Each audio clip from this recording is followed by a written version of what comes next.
নাৰিকলৰ শুকান পিঠা বৰা চাউলৰ পিঠাগুড়িৰে কেনেকৈ বনায় আজি তাকে চাওঁ আহক।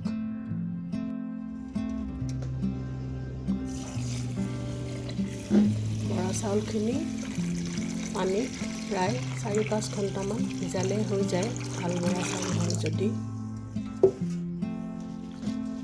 তাৰ পাছত এটা খৰাহিত তৰিয়াই আধা ঘণ্টামান থ'ব লাগে।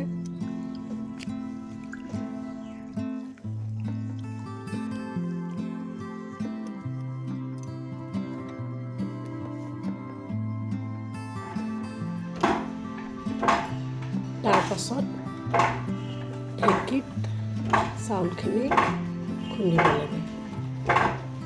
এয়া চাওকচোন ইমান সুন্দৰকৈ এই বাইদেউ দুগৰাকীয়ে ঢেঁকী দিছে আৰু এগৰাকীয়ে চালিছে চাউলৰ গুড়াবোৰ।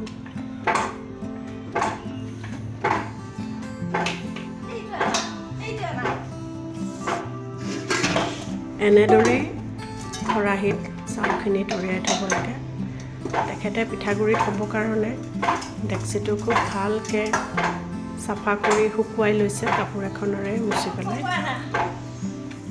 এতিয়া তাতে পিঠাগুড়িবিলাক থ'ব।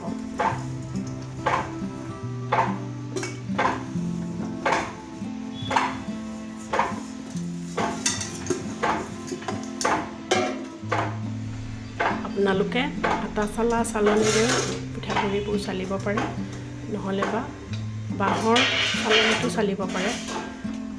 আপোনালোকে খালী মিহি যিমানে হয় সিমানে ভাল হয় পিঠাখিনি, সেইটো আপোনালোকে নিজে নিজে চাই ল'ব।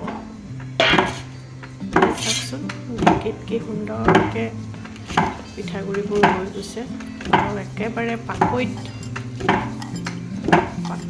মানে চালনী চালিছেও, ইফালে ঢেঁকীও দি আছে এগৰাকী, আৰু এই বাইদেউগৰাকী ইমানে পাকৈত, তেওঁ ঢেঁকী দি থকাৰ মাজৰ পৰাই পিঠাগুড়িবোৰ উঠাই সেইবোৰ চালিছে।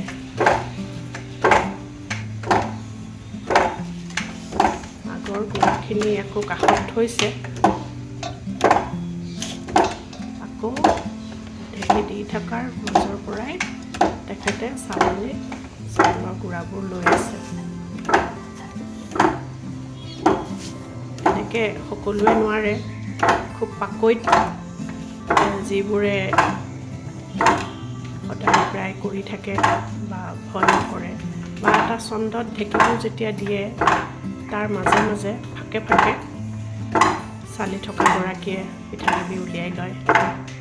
সকলোৱে কৰিব নাযাব, কিন্তু হাত খুন্দিব পাৰে। হাতত চাপটো পৰিলে হাত ভাঙিও যাব পাৰে আঙুলিবিলাক, সেয়েহে বহুত সাৱধানে কৰিব। আৰু নজনাবিলাকে প্ৰায় ঢেঁকীটো দাঙি লৈ তাৰ পৰাই পিঠাগুড়ি উলিয়াই লয়। পিঠাগুড়িবোৰ তৈয়াৰ হৈ যোৱাৰ পিছত ধুনীয়াকৈ এগৰাকী বাইদেৱে পিঠা বনাইছে।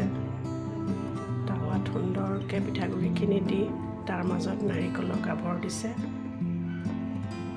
চাবচোন, হাতাইদিও দিব পাৰে বা হাতেৰেও দিব পাৰে। সুন্দৰকৈ ভাঁজ দি 3টা ভাঁজৰ নাৰিকলৰ শুকান পিঠা বনাই আছে। সুন্দৰ হৈছে পিঠাখিনি। এইয়া বিহুৰ পিঠা তৈয়াৰ হৈ গ'ল। ধন্যবাদ।